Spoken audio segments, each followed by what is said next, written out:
naman akalain na hindi ko rin inaasahan pa. Narito tayo ngayon upang matunghayan ang nagiinit, nagbabaga at talaga namang usap-usapan at nagtitrending na latest issue ni Ate Erica.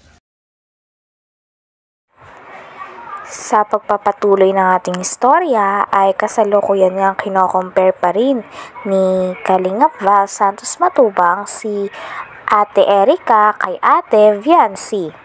At dahil nga dito, sinabi nga ni Kalingap Val na gagawa niya daw ng video si Ate Viancy kung saan kitang-kita ang kagandahan nito.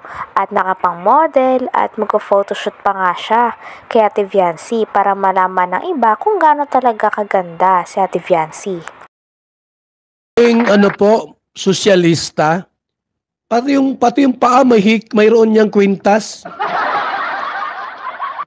Ay, maganda kay Viancy yan, ha? Yung pang model, ang suot. I-vlog ko si Viancy po, mga kaibig. Gusto niyo pa i-vlog ko si Viancy? Na para nakapang model, ha? Tapos, maglalakad siyang gayaan, pakimbot-kimbot. Naku, baka si Ido lalong ma-inlove. Salamat na lang po na si Ido po hindi napunta kay Erica. Kung nagkataon, kawawa si Ido, mga kaibigan. O, kawawa si Ido talaga. Salamat na lang po at si Ido po'y na kay Viancy ngayon. Salamat na lang, no? Talagang napakabuti ni Lord sa atin. Ha? Sa live nating ito, pag-uusapan natin ang kaibahan ng maganda at may itsura. Katulad ni Erica na may itsura lang, na di katulad ni Viancy na tunay na maganda. Ang may itsura lang ay pwedeng kumupas at maglaho. Subalit ang tunay na ganda, kailanman ay hindi mapapawi.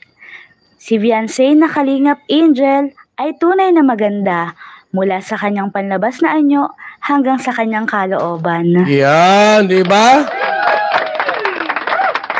Si Viancy po, tunay, totoo, hindi pike, walang mga make-up yan. Nung nag-model yan sa mall, sa SM City Diet, nag-model, minik-upan po mga kalingap, lumabas pa ang kanyang ganda. Sabi ko, ito ba si Viancy?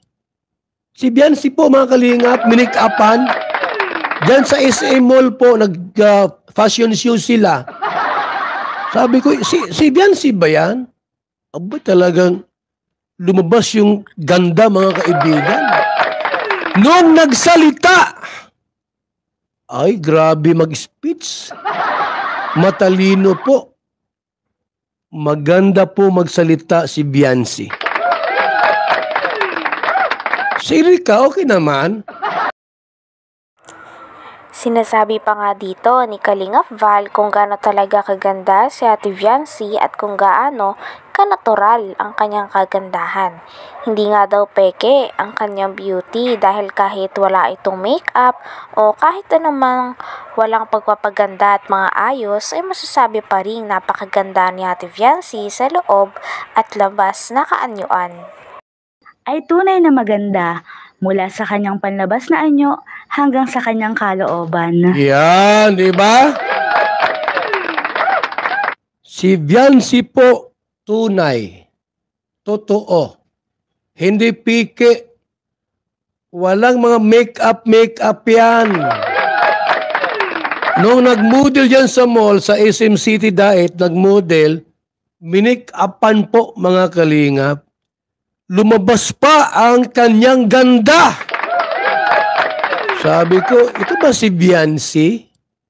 Si Viancy po mga kalingap, minik-upan. Diyan sa SM Mall po, nag-fashion show sila. Sabi ko, si Viancy ba yan? Aba, talagang lumabas yung ganda, mga kaibigan. Noong nagsalita, ay, grabe mag-speech. Matalino po. Maganda po magsalita si Viancy. Si Erika, okay naman. Okay rin, pero hindi siya ganun katulad ni Biancy magaling talaga. Sa talino po, may talino si Erika. May halong tuso. May katusuhan. Sabi ni Lolo, oh.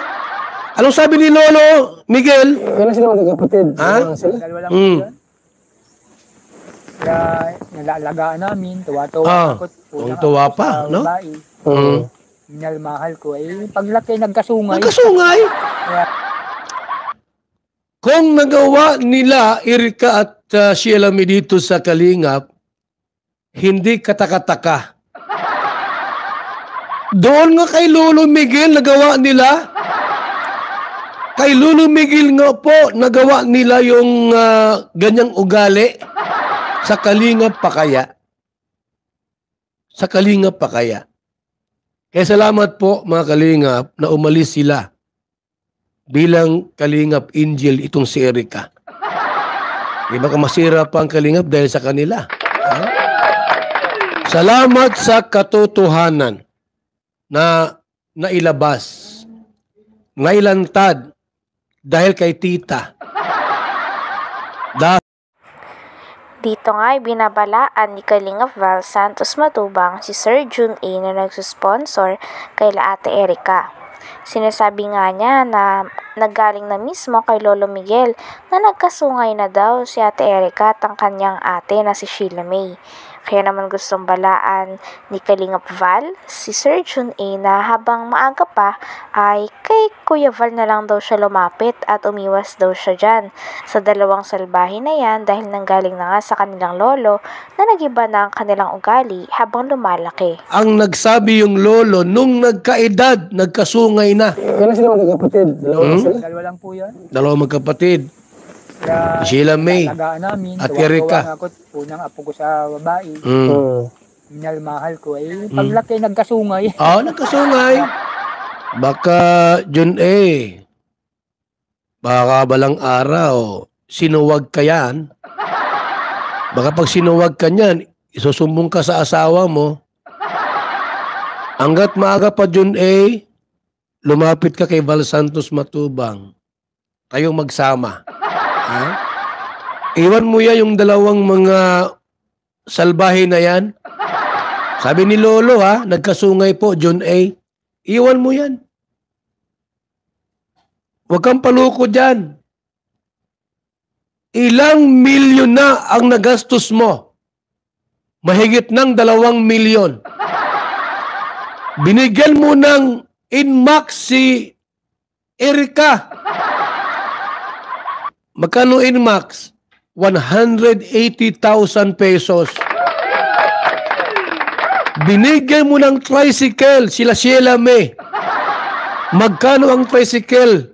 Kung may numero yon, 350,000 pesos.